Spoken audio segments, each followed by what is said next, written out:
Et cette fois-ci,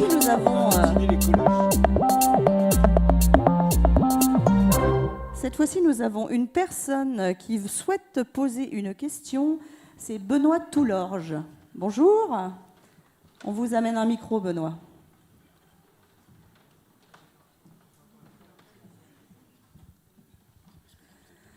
Alors Benoît, est-ce que vous pourriez vous présenter en quelques mots ?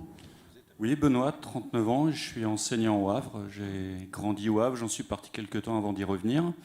Moi, je voulais savoir ce que prévoyait le Havre citoyen en matière de logement pour faire face à l'urgence écologique. Merci Benoît. Alors, Véronica, tu es la spécialiste.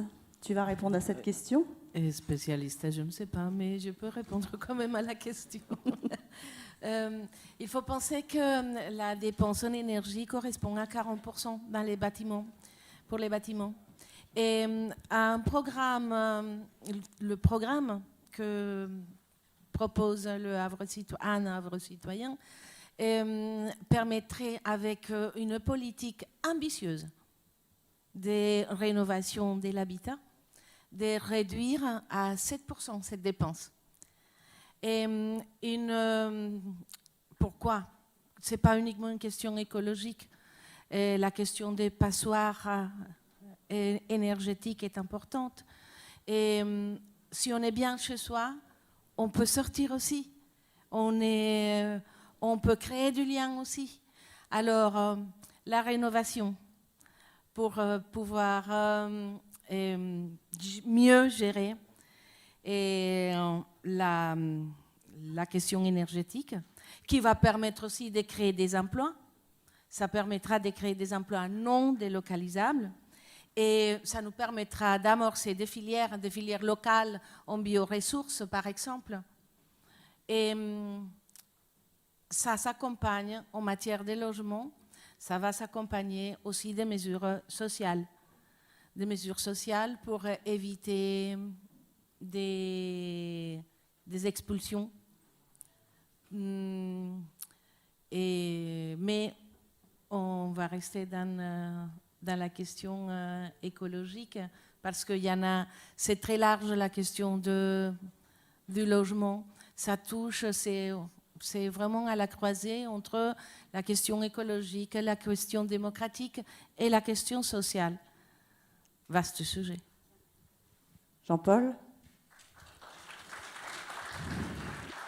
Moi, je complète un petit peu, mais aussi sur la base d'observation. En fait, le paradoxe, c'est que les gens les plus riches ont les maisons les mieux isolées et payent le moins d'énergie. C'est eux. Et les gens les plus pauvres, souvent ont les maisons et les appartements les plus mal foutus, des vrais passoires thermiques, et donc on la dépense la plus élevée. Et il faut changer ça. C'est-à-dire qu'il faut très vite exiger, j'utilise le terme, c'est rare quand je l'utilise, mais exiger des offices HLM et des différents bailleurs, y compris privés, de se mettre aux normes énergétiques d'urgence et accompagner le tissu économique qui doit faire ce travail-là. Et les acteurs sont prêts. Les différents acteurs sont prêts à faire ce travail-là. Donc on va le porter et on va même instaurer ce qui a été expérimenté dans la région parisienne, qui s'appelle un permis de louer. C'est-à-dire que quand vous allez vouloir louer un appartement, vous devrez avoir la permission de la mairie pour louer votre appartement. Et la permission, elle sera donnée comment et à quel moment ? Elle sera donnée après avoir été vérifié que cet appartement est digne de ce nom pour pouvoir être loué. Et donc est digne des questions énergétiques, enfin respecte les normes de salubrité, questions d'humidité, etc. Et donc si c'est digne, on autorise à louer. Sinon, on n'autorise pas à louer. Et c'est vrai que notre équipe va être un petit peu gênante pour les marchands de sommeil qui n'auraient envie que de gagner de l'argent sans se préoccuper des gens qui vivent dans leurs appartements. On va faire en sorte et on va accompagner tout ce monde-là pour qu'on vive mieux au Havre et on vive mieux à commencer dans son appartement. Et ensuite, on profitera mieux, comme tu le disais, de la ville, de ses voisins, de ses amis et de la vie en général. Voilà. Merci Jean-Paul.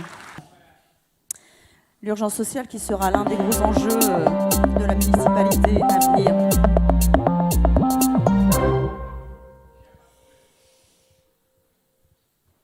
Alors avec nous, Thierry Boudère souhaite poser une question au niveau de l'urgence sociale.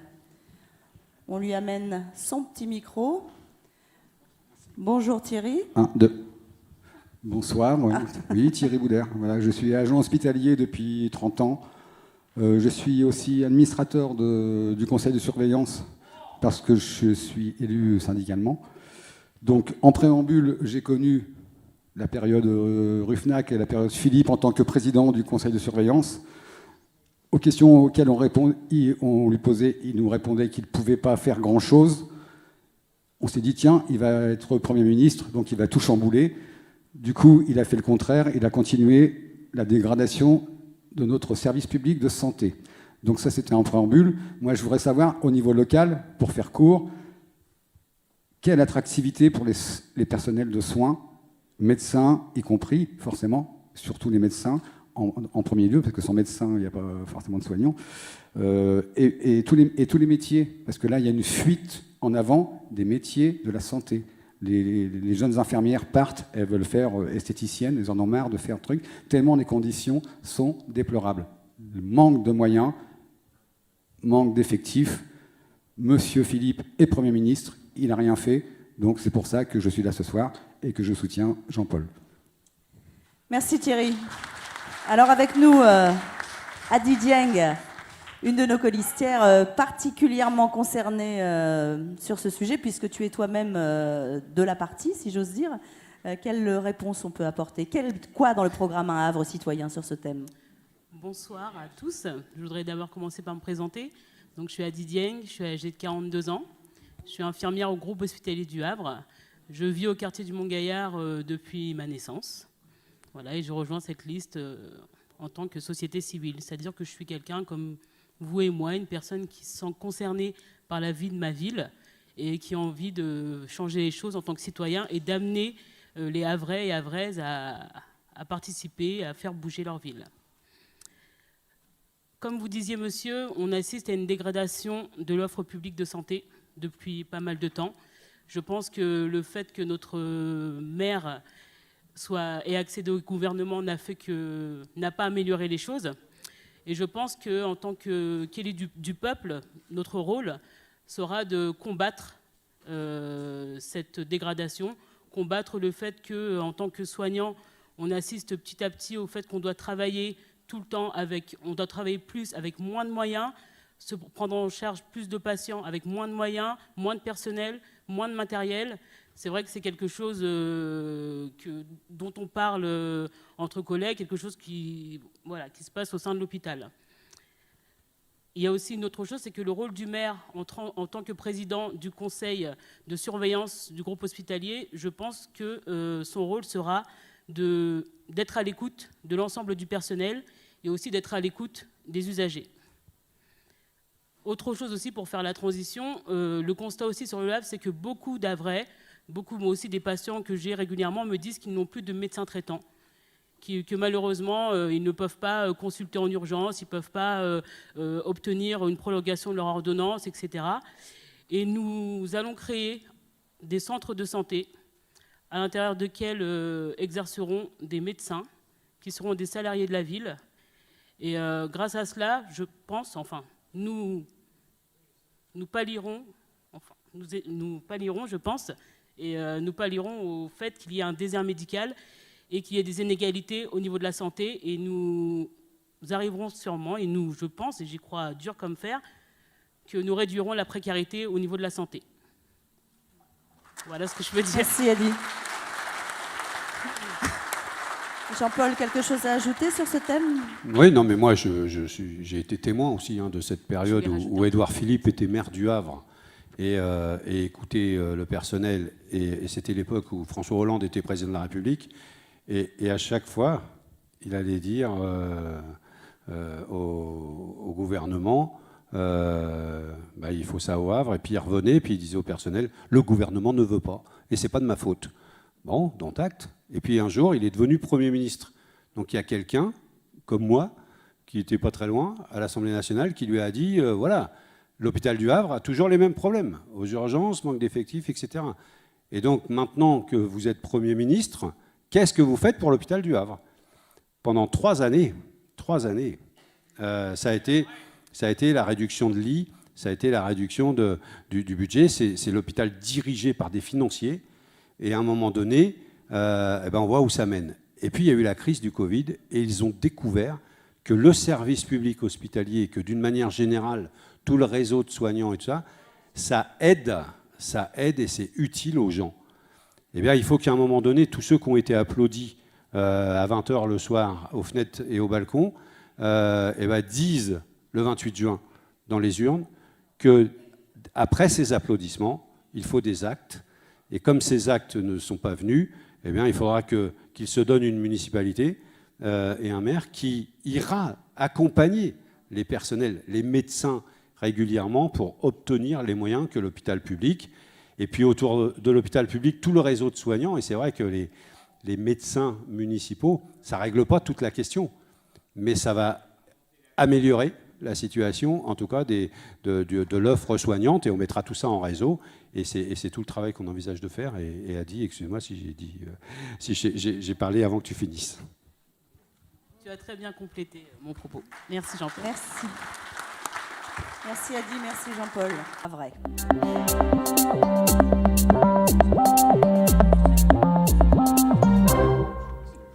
Alors cette fois avec une question de Mamadou Kébé. Bonjour.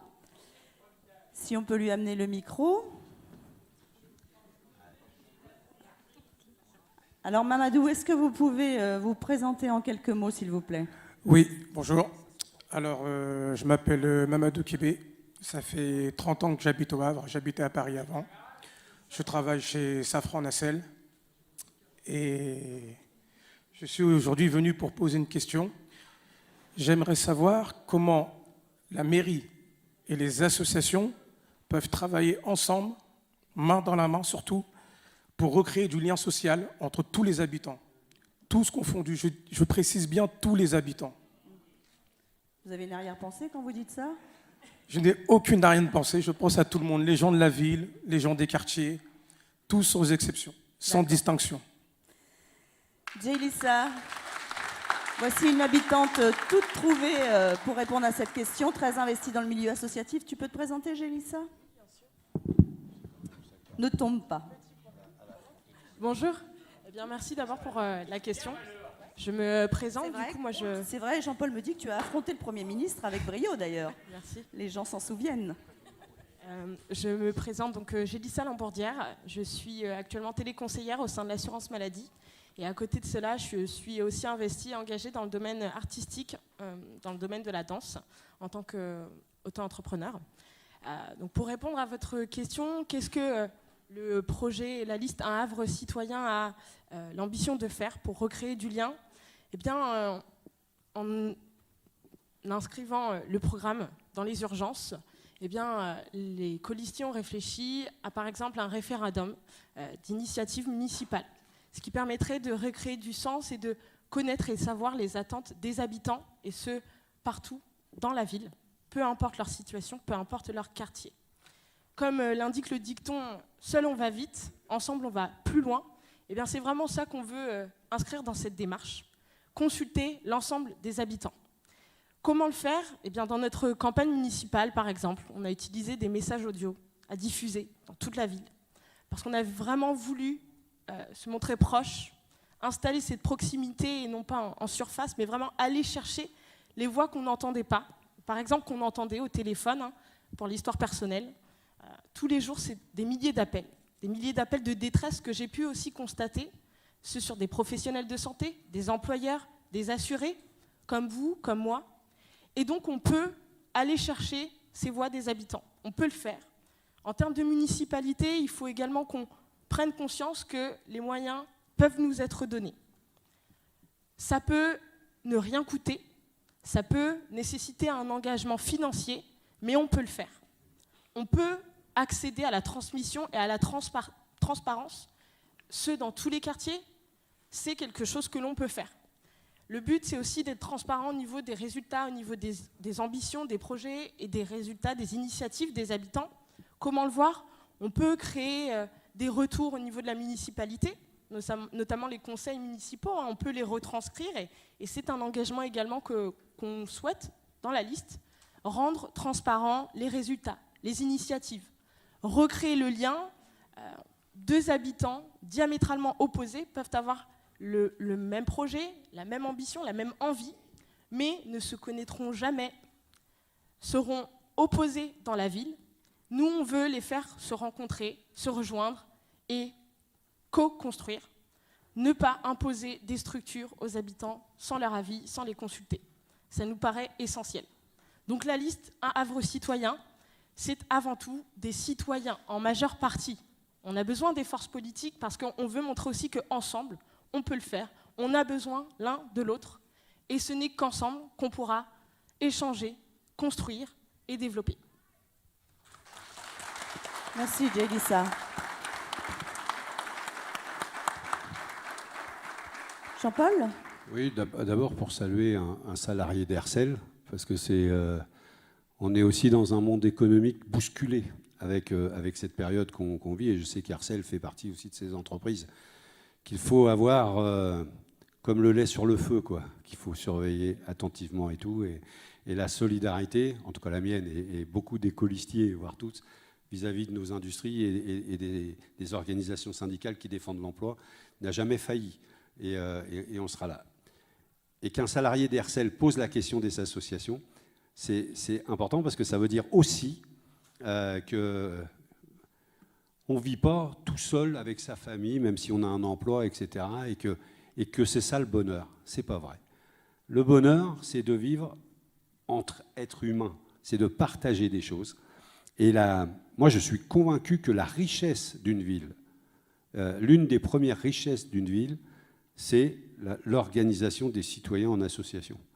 C'est l'engagement des citoyens, et à un moment donné, tout seul, ça ne marche pas trop, les artistes arrivent à le faire, mais il faut être avec d'autres pour construire. Et plus une ville a d'associations, plus on vit heureux dans cette ville-là, toujours. Et depuis 25 ans, les municipalités se sont succédées et n'ont fait que réduire le nombre d'associations tranquillement, réduisant les subventions, en faisant payer les locaux chers, en moins de locaux. Et donc les associations, elles n'avaient plus de quoi travailler. Et la conséquence, ça a été que les activités que faisaient les associations au service des enfants, au service des anciens, au service des familles, des parents d'élèves, etc., et bien ces activités se sont réduites et on s'est retrouvé avec des quartiers où dans les quartiers, on dit il n'y a plus rien. C'est ça aussi qui fait que les quartiers disent on est abandonné. Ce n'est pas que le fait qu'ils ne voient pas un élu dans le quartier, c'est le fait que tout autour, l'entretien, le nettoyage du quartier, l'attention pour l'école, la vie associative, tout ça, ça s'éteint tout doucement. Et les gens commencent à réagir en disant ça ne peut plus durer. Et c'est ce qu'ils disent. Et moi, je rêve, et il y avait des jeunes qui ont des projets et qui portent des associations. Le rôle d'une ville, mais vraiment, hein, je suis convaincu, je l'ai souvent dit dans le travail qu'on a fait avec les habitants, le rôle d'une ville, l'un des premiers, c'est d'accompagner la vie associative. C'est de dire aux gens qui ont des idées, qui ont des projets, nous sommes là, c'est notre rôle, on est là, le premier, entre guillemets, service public au service des citoyens pour que vous puissiez porter votre projet sous la forme associative et qu'on participe. Donc il y a vraiment, ça coule dans nos veines, hein, dans Un Havre citoyen, la vie associative, d'abord parce que tous, l'éducation populaire, on est un certain nombre à en être issus. Les petites oeufs au Havre, on connaît bien. La rue Clovis, on est un certain nombre à y être allés, parce que c'était important. Et puis les différentes associations, on y a traîné, que ce soit des clubs sportifs, des associations culturelles, les CLEC, parce qu'il y en a qui... Moi, je suis de la génération qui a connu les CLEC, et à la fois comme utilisateur et à la fois aussi comme animateur. Et ben voilà, toute cette vie-là, on sent que les gens en ont besoin, la réclament. Et en même temps, ils nous disent, est-ce que vous allez refaire ? Et évidemment, on dit, pas forcément. Parce qu'on dit, c'est vous qui allez décider. C'est vous qui allez décider si vous préférez telle structure à tel endroit, telle structure à tel endroit. On n'a pas écrit, on va faire ça à cet endroit-là, ça à cet endroit-là. Parce que justement, notre programme, c'est de dire, on construit avec les gens quand on sera élu. Et donc, ce n'est pas à nous de commencer à imposer la galerie marchande d'un hypermarché, etc. Ce n'est pas à nous, c'est aux habitants qui vont nous dire, nous on pense que cet endroit-là est bon et on veut y faire des choses. Là, on veut être créatif. Au Havre, ils ont plein d'idées. Je m'arrête vite là-dessus, mais sur la vie associative, c'est important. Ils ont plein d'idées et au moment des 500 ans, si vous saviez le nombre de critiques qu'il y a eu, pas le fait qu'on fête 500 ans du Havre, c'est bien de fêter les 500 ans de sa ville, mais le fait que les Havrais n'ont pas, et à travers des associations havraises, n'ont pas été associés en force à la construction de cet anniversaire. Et quelque part, on leur a un peu volé quelque chose aux Havrais. C'était beau, il y en a qui ont profité, qui ont aimé, il reste des belles traces. Mais pourquoi c'était l'anniversaire aussi du peuple du Havre? Ce n'était pas que l'anniversaire de la ville en tant qu'entité, mais des gens qui vivent là. Ils incarnaient ceux qui, il y a 500 ans, ont construit la ville et ils continuent à la construire et ils continuent à développer ce port ouvert sur le monde. Et c'est bien. Et moi, enfin voilà, je fais très court sur la vie associative, mais je pense que c'est indispensable. C'est notre trésor. Sandrine, je crois que toi aussi, tu es très investie dans la vie associative. Oui, c'est vrai que j'ai pu œuvrer au sein d'un collectif d'habitants sur le quartier du Mont-Gaillard, à Sainte-Catherine exactement. Et c'est vrai que les associations sont importantes pour le lien social. Par ce biais, on a pu, par exemple, ouvrir des jardins participatifs où les enfants sont venus quelquefois planter des petites graines et venir voir en fait ce qui ressortait de la terre. Ça fait écho à Axel un petit peu. Et je pense qu'il faut que ça se multiplie. Et évidemment, surtout, et surtout, j'ai envie de répéter 2 fois surtout, jouer sur la communication des associations entre elles. Et puis voilà, avoir un vrai soutien au niveau de la mairie, parce que bon nombre d'entre elles ont fermé par faute de moyens et parfois par manque de soutien. Donc je pense que c'est important. Voilà. Alors tout de suite, l'instant réseaux sociaux avec une question qui nous est parvenue. Alors j'espère que je ne vais pas écorcher son nom. Il s'appelle Jérôme Vuillestec. Et elle est assez technique, cette question, Jean-Paul. Mais juste avant qu'on rejoigne la table écologique. Compte tenu des manquements mondiaux aux engagements pris, nous sommes plutôt sur une courbe conduisant à une augmentation de la moyenne des températures de la planète de plus 5 degrés à l'horizon 2100. Bien évidemment, le Havre ne pourra infléchir cette courbe. Le Maghreb, le Moyen-Orient, une partie de la Chine deviendront invivables. 500 millions de personnes vont devoir migrer. Quelle réponse à cette urgence peut apporter une équipe municipale entre 2020 et 2026? Et comme il est optimiste, il dit entre 2020 et 2032. Est-ce son rôle? Est-ce que c'est le rôle d'une municipalité d'avoir une action dans ce sens pour une cause qui est plutôt nationale? Et peut-elle contribuer au-delà de son territoire à prendre sa part de ce combat? Bien.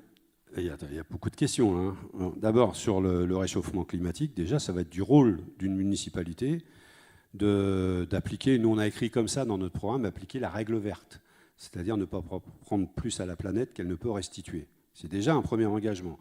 C'est ne pas aggraver la situation. Et que si tout le monde prend conscience aujourd'hui qu'il faut agir pour ne pas aggraver la situation, c'est déjà un début.